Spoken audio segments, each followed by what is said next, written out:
Hey everybody, this is Mark Saunders with Saunders HOA Management. Thanks for checking out our video today. If you're on an HOA board or you live in a homeowners association, check out the resources below this video. We're here to help you with your living situation. So today's topic, what I wanted to talk about was how to request repairs from your homeowners association. There is a way to request stuff, and there are ways that you don't want to do it because you're going to do nothing but make the management company or the HOA mad, and it's going to cause a lot of conflict. And this goes back to the golden rule, doing to others as you would have them doing to you. And so if you have an issue, first off, be polite.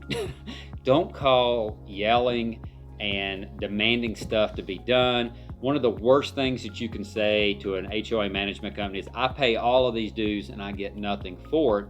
Chances are you get a lot, but we hear that a lot. It amazes me. We take over management companies, and I don't know we take over HOAs, homeowners associations, and I don't know these homeowners. I've never talked to them before, but it blows my mind the way people will call us the very first time and talk to us, cuss at us, yell at us. I'm on your side. We want to get stuff done, but when we can't even get a word in because people are yelling and carrying on, it makes it kind of hard. So you have a maintenance issue, or you have something that you want your HOA to take care of. What you want to do, the first thing you want to do, document it.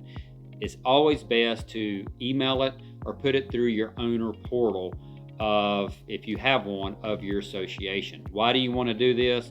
Because we get calls all the time for maintenance. We prefer it as an HOA management company because we can talk to you on the phone for 10 minutes and we could literally hang the phone up and have a house fire that we have to attend. So if that happens, we will probably lose something because we're going to jump in the car and take care of an emergency. We prefer everything to come through an email or through your portal because now we have a paper trail. We can make sure it goes through the proper channels. We can follow up on it and all of that. As a homeowner, you want it to be in writing because let's say you put in a request, your roof is leaking. Well, it's 4 months later and nothing's been done, and you call up the management company or the HOA or the board, and they're like, well, we don't have a record of that. Well, if you did it in writing, you will have a record, and you'll be able to follow up with that. And if your HOA is not fulfilling their obligations over a certain period of time, and you want to work with them, the HOA should be working for you as the homeowner, but you want to be polite and nice about the whole process.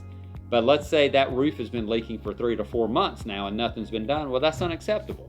And now you have a paper trail if you need to have an attorney involved or talk to somebody to get the HOA to fulfill their obligations. This happens, okay? So it's always best. Have a paper trail, be polite, be professional. If you have a request, if a neighbor's doing something wrong, call the HOA board, put it in writing, send pictures so we can have a paper trail, because if your neighbor's doing crazy stuff, for me to do anything as a board, I'm going to have a paper trail. I'm going to have pictures, maybe police reports.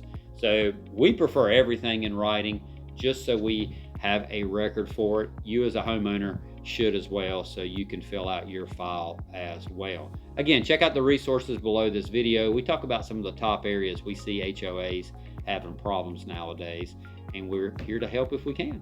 Thanks.